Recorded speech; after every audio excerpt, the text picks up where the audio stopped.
After a week of questions, the answers are finally here. The court's giving permission to Hudson Bay to liquidate all but 6 of its stores. Those are all in Ontario and Quebec.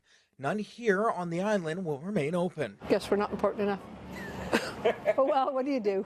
In downtown Victoria today, a sense of nostalgia. I feel quite sad about that. Sure, it's a sad thing. We watched Eaton's go, now we're watching the Bay go and so forth, and I guess it's the way it is.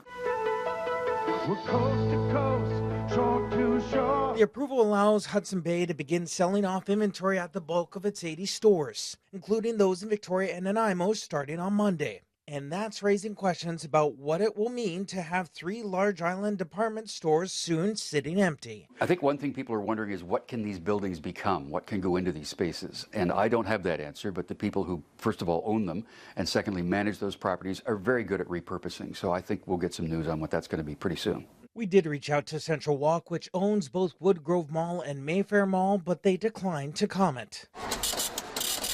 Even with 6 stores saved, most of its more than 9,000 workers will still likely lose their jobs. Some of those workers are worried about pensions and severance pay. Everybody's uncertain. Everybody's worried.